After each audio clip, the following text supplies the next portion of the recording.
afternoon, outliers. Apologize for my tardiness. I'm still prepping. Mahesh and Mark and I and one of our other partners, we had a very, very, very, very long meeting today. Lots of cool stuff heading down the pipeline.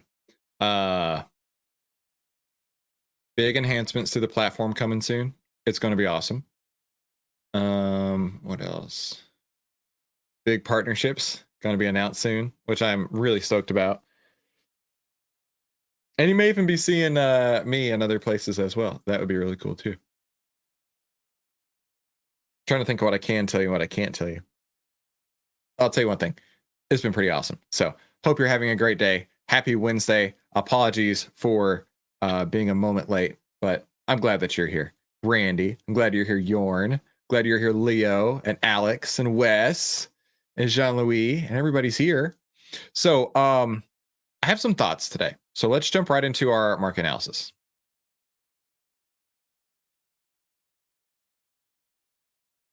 Oh, hang on. I don't want to go straight into our market analysis. I actually want to go to this first. Kellyanne Conway revealing Tim Walz's big mistake during the VP debate. And Conway, she's also a pollster and a former senior counselor to President Trump. Kellyanne, great to see you. I've been thinking about your reaction to last night. Please give us your assessment of the vice presidential debate and Morgan's reporting. Sure. Well, it shows why President Trump picked J.D. Vance as his running mate, and it shows the magic and the measurement that happens after somebody submits himself to tough questions in over 100 interviews in the short time he's been the running mate. This is what you need to do. You need to parry with the hostile press under wing of Air Force Two or Trump Force plane. You need to submit yourself to interviews. And President Trump has often said J.D. Vance is unafraid to go into any lion's den of hostile media and shag those flies. You simply cannot show up the first time to do this on a debate stage as Tim Walz did, hiding from the press and think that somehow you'll be able to stretch those muscles you haven't been using all along. I'm not much into performance and scoring and who won, who lost, because let's face it, this country is hurting. We have chaos and crisis, not in a tweet, not in an errant comment here and there by President Trump, but we have chaos and crisis everywhere we look. The grocery store, the gas pump, the southern border, in our communities and neighborhoods, and certainly abroad, Maria, where the hot spots are going on. So I feel it was, and look, they had downplayed Walz's ability to perform in this debate, but he should have been ready for a couple of the big questions. Like he lied about where he was. He just say, I made a mistake. That was 25 years or 35 years ago. I made a mistake, but I was there for a while and it matters. Here's the thing I saw last night. Tim Walz made a mistake by evading the facts and evading the media. J.D. Vance showed Americans who also have evolved on Donald Trump how he did. He wasn't for Trump all along, and that's okay. He said Trump's performance in office has convinced him to be a Trump advocate and, in fact, his running mate. That's a guy ready on day one to be president. Yeah. No, I think you make great points. So, I don't know. Did you get a chance to watch the debate? I only saw clips and pieces.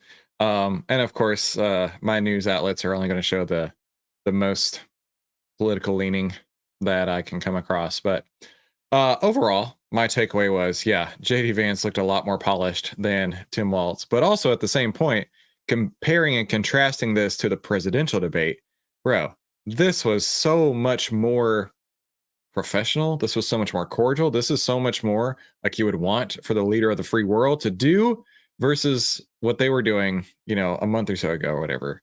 So I was actually really impressed overall by what I did see of the debate. We didn't get a chance to watch it. We went to see The Wild Robot last night. My two boys were all stoked about that movie, so I'm gonna have to see that instead. Michael's here. Good to see you. Brian says only one mistake, and he said Trump saved Obamacare. Brian, I don't know. You tell me, dude. You tell me in the comments what you see. But welcome to the Outlier Trading Room. This is smart trading made simple. And as an outlier, you know how to save time, make money, start winning with less risk. And for those of you who don't know me, my name is Christopher Yule. I've twice been awarded top 100 people in finance.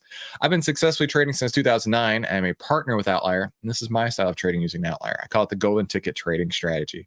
So real quick, how does Outlier work? It just takes 4 simple steps. Outlier monitors how investors are reacting to changing market conditions, news, price movements, and the economy. Number 2, Outlier determines if investors are acting irrationally fearful and greedy, and by how much. Number 3, Outlier gives buy and sell signals when those irrational behaviors reach an extreme. To number 4, allow you to get into the stock before the outlier move happens. Brian says they were both politely bad. Wes says the movie was probably a better choice than the debate. I don't know. It was kind of nice. We went out for tacos, and then we had all the popcorn and whatnot you could eat. We got a new I love collecting the popcorn tins at the movie theater. And it was the Dark Knight trilogy Batman tin, and I was like, that's old. Like, it even said on there from 2005 to 2012, and I was like, I don't know why, but I love it. I'll take it. Thank you very much. Tug is here. So let's talk about today's member highlight. So let's jump in the Discord real quick, and I want you guys and gals all to know how much we appreciate everything that you are doing in the Discord, and how much you're really taking advantage of this. At least the debate was civilized. Exactly, that's what I saw. So KX Chan, who is on the other side of the world, who it does watch, was asking, I'm a bit confused. In the system, the utility sector is showing bullish, but in your spreadsheet, it's showing bearish. Where can we get that spreadsheet you're using? Okay, so let's jump right into the platform and talk about this. So this is market breadth here. He's seeing green on utilities right there. And let's click that. And while that loads up, let's go over to XLU. That's the utility sector. And let's slam this all the way to the right, throw on the 10 EMA, and you can see here. Now, this is how I measure market breadth. You could use the 50 if you chose. You could use the 20 or the 5 or whatever. I use the 10. We did have that cross down. In fact, I mean, it's right on top of it. You could probably make the case that it's slightly above, if not exactly at the 10 EMA. So to me, I would still consider that bearish because it came down, and I don't know. I'm not convinced that it's quite bullish yet. And so he was asking, on your spreadsheet, it says bearish, but it had a green background right there. Well, if we take a look at the individual sectors, you will see the green background right there. And in fact, it did get a buy signal just a couple days ago. So XLU, while the market breadth for XLU, while the breadth for that sector is coming down, the overall sector is in an uptrend. That's what the green represents, and does have a buy signal. So I don't know, interesting data points, but that's what that means, my friend. Now, he had asked about getting the spreadsheet. You can have the spreadsheet for one low price of $9,997. No, I'm just joking. I have tried, and I haven't figured out yet how to make the spreadsheet work in Google Sheets. It's not ready for prime time yet, but basically I just go through and I manually update this, like with these 10 fingers, if this is bullish or bearish each morning. And then I drop in the screener results that I do. And then it just does a VLOOKUP to say, okay, does that sector have positive bullish breadth or bearish breadth? And then there's all the sector ETFs you might be familiar with as well, like XLI or maybe KBE or SPYG. So anyway, trying to cover different bases there, but I just take these results and copy and paste them in. And unfortunately, as of right now, it doesn't work on Google Sheets. Once I figure out that, I'll share it as a Google Sheet, because that way everybody can just download their own copy. My only concern with doing this as an Excel is that, like, I can't do this on my phone if I use Excel, right? But I can if I use Google Sheets, right? And Google Sheets is like universal across everything, whereas Excel is not. So that is why I have not shared that yet. But good question. And of course, we want to make sure that we're taking care of you. Mahesh did jump in, and he said he was talking about my particular strategy, crossing up and down. So, of course, if you need anything, if you have any questions, if you need any help at all, let us know in the Discord, right? We're here to help you. And of course, share your success stories. You should be probably having lots of success stories over the last couple of weeks. And don't forget to tell everybody you know, right? The first rule of OVTLYR is you tell everyone about OVTLYR, and you hit the like button. That lets YouTube know that you are liking OVTLYR as well, and it's free. So let's jump into trading. We need to see the 10 over the 20, price over the 50 on the SPY. Now, this is where Chris was starting to have some ideas. We do have the 10 over the 20, price over the 50. SPY is a couple pennies over the 10 as of right now. My criteria to just like abandon ship is if it closes under the 20. We're not there yet. 10, 20, 50. This is all pointing north. This is all bullish to me. Next, market breadth. Market breadth has crossed down. if we go to full stocks, market breadth has crossed down. Now, don't be too discouraged. This is super cyclical, right? You can look on here and see that this is just what it does, right? It'll go for 2 weeks or 3 weeks or whatever in one direction and then flip the other direction for a little bit and come back. I mean, it might just be over it. If not, oh, Mahesh, okay, there is an upgrade. Mahesh was telling me about this. There is an upgrade. If you look up here, you'll see it. If I go to today, it says there are 959 stocks with the green uptrend overlay, this right here that we talked about in XLU just a minute ago. And that is 38 less than yesterday. And then there's 249 with red overlays, and that's 13 more than yesterday. That's cool. That's a new enhancement Mahesh just put through. So that's nice. I didn't know that was there. But I mean, you tell me. To me, that looks like a crossover down. I'm not really convinced on that. So we don't have a full confluence anymore. The SPY signal, it still is a buy signal. Market trend is still bullish, but waning. Market breadth is now, in my consideration, bearish. So sector breadth, you know, like we talked about here, they're pretty much all bearish except for tech and communications. So I won't be adding any new trades today. I'll be looking to reduce risk. Now let's go look at this one, right? Let's go look at TMUS. That's the only one that I'm holding right now. And it's been decent, right? I mean, yesterday, I know a lot of people were feeling a lot of anxiety on that one. But as of right now, I am considering closing it. And let me build my basis for this. First, the market trend is not convincing that it's super strong, right? We're not having these big closes over the 10. In fact, we just closed under the 10 yesterday, and we might close over the 10 today. Second, market breadth is showing bearish, right? So this is waning. This is bearish. Then if I go to the sector, that's the communications sector.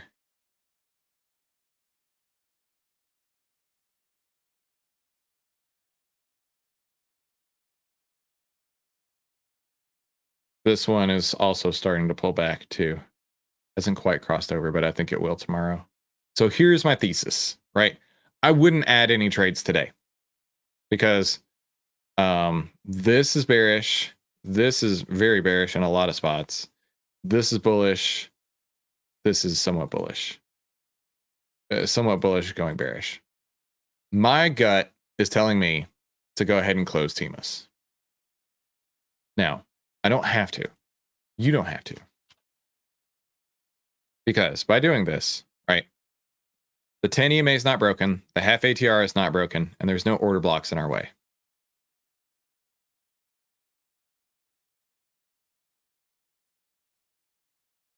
Right, the half EMA is down here, 10 EMA is down there, or half ATR, 10 EMA. And then, so on the chart, it looks okay. When I go here, we got in on G9, so I said I'd get out at G19.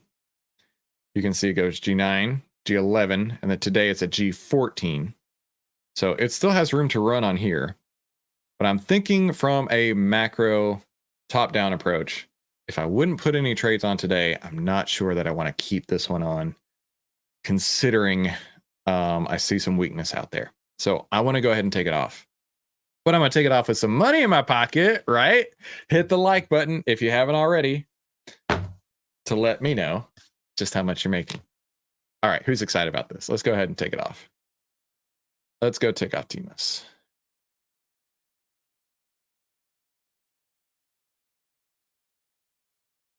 All right. So I'm going to close the TMUS full position. TMUS, October 18th, 200 calls. We didn't get a chance to roll it up yet at 9:30, 9:20, somewhere in there. Where do we get in at? 875. I'll take it. Ooh, Randy just tried 940. Randy, living dangerously. I like it. Let's just try it to close at 940. It's not going to get filled, Randy. Good luck on that. But man can dream. In fact, let's go take a look. Here's what I like to do when I'm debating on what my pricing is. I like to go to the 5-minute chart. And if it's moving up, right, 10, 20, 50, then you could probably stretch it a little bit. If it's moving down, I need to get out now, right? So like this one right here, you maybe could stretch it a little bit. Even if you went to the 1 minute chart, 1 minute chart looks pretty bullish too. Let's just see. 3 green candles in 5 minutes. Yeah, I mean, I can see that, Randy. I can see that. That makes sense to me.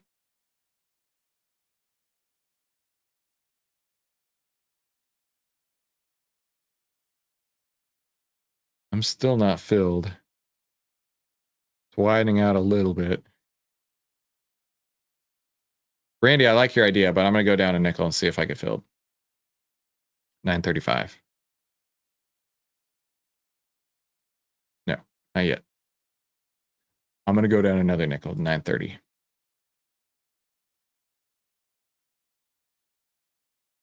Filled, 930. Yorn's out at 930. Sebastian, we're out of Timus. I'm totally flat. I got out at 930. Hey, Miraculous is here. Out at 930. Now I know that this one kind of made you nervous there, Miraculous. At least that's what I'm guessing. I would assume that had to do with position size. Because yesterday when it was down, there were a couple posts in our Discord that I was like, yeah, I can tell people might have traded this one a little bigger. Because like nothing actually happened by the end of the day. But that move down, I think, did spook a couple people. So of course, be sure you got a position size that makes total sense, right? I mean, we're coming out with a profit. I love that. But do please watch your position size. All right, today is the 2nd. I closed Timus. That was the 2 hundo calls for 930. Which was, how much money do I have in my account now? Like, isn't this the best? Isn't OVTLYR like the greatest thing ever? Like, how much money have you guys made in the last couple of weeks? Because I've been doing pretty damn good. That was only a 5.7% win for me, but it's still money on the board. Money on the board. Cash in my pocket. 54 basis points in the account. I'll take it.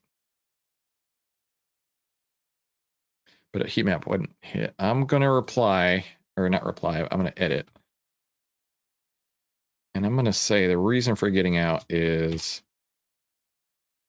market sell off.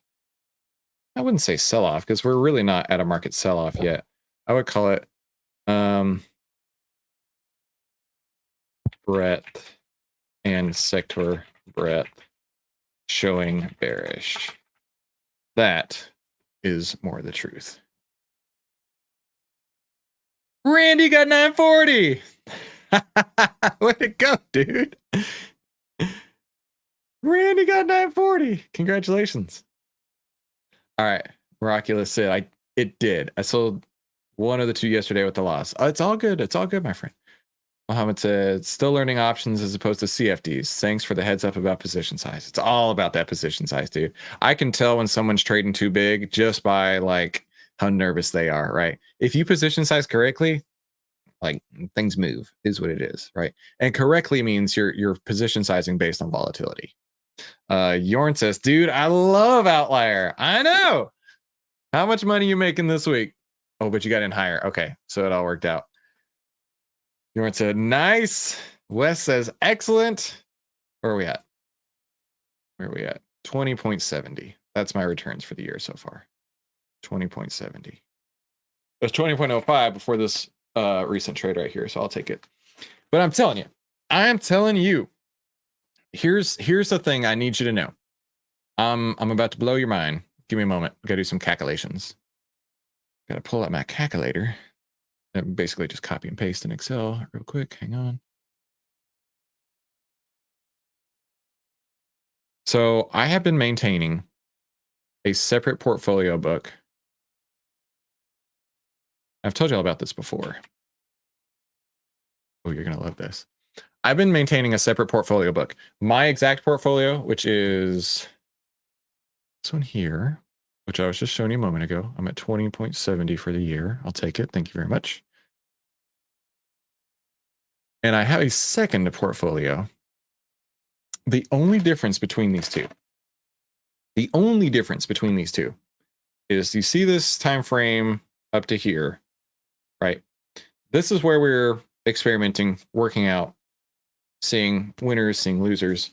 The only difference is I went through every trade that I put on this year, and if it was not set up with the master key, I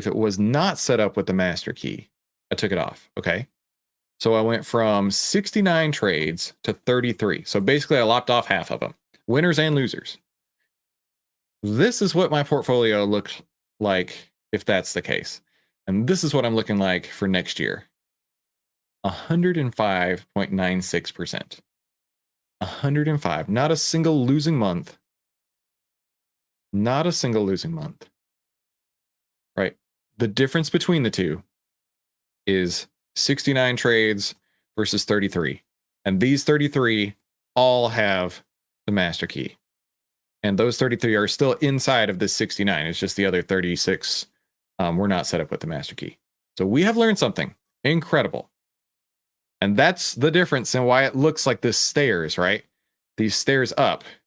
Boom, boom, boom, boom, right? It went from, 0 up to 15%, and then took a long break, then up to 30%, took a long break, up to 75%, took a long break, 91% took a long break. Now it's up to 105%.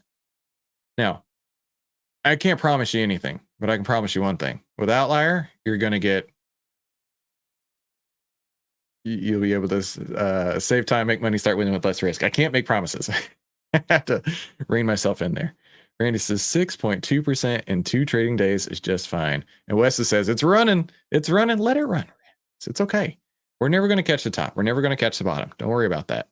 But I managed to have more money in my account than I did yesterday, and I bet you did too. Let me know by please clicking the like button if you don't mind. So that takes me to flat, and I don't know when we'll be trading again, right? As you've seen, it may be a couple weeks, it may be 3 before the master key sets up again, but that's okay. Having that patience paid off, right? That patience paid off. That patience took me from around 12% to 20%. Having the patience right here to just sit on my hands took me from 12% to 20% on the year. That's a pretty sweet deal. Yeah, I'll take that. That's good money in my account. I'm very grateful for that. So, again, I want you to know how much we appreciate you being an outlier. And I hope that I'm making you money. If I'm not making you money, something's wrong here, because I'm making money hand over fist. You should be making hand over fist if you're following along and seeing it, right? Can't make promises, but of course, if you position size correctly, you could be seeing results similar to mine, right? And I am so stoked to have a full year of trading with the master key coming up soon, right? So thank you so much for being an outlier. We couldn't do this without you, and I hope that you're feeling the same way, right? We're a team at this point. I don't want you to ever think that you're trading alone. We're a team together here, right? Because now you know how to save time, make money, start winning with less risk. Now, if you don't already have the annual plan, I would suggest you go grab it at 45% off. It's only $329. It's just 90 cents a day. And you probably would have made that much more just a minute ago on that trade we just took off. And of course, don't forget the first rule of OVTLYR. You tell everybody about OVTLYR, because OVTLYR is pretty freaking sweet. And you are awesome for being here. Be sure to hit the like button, and I'll see you right back here tomorrow. Talk soon.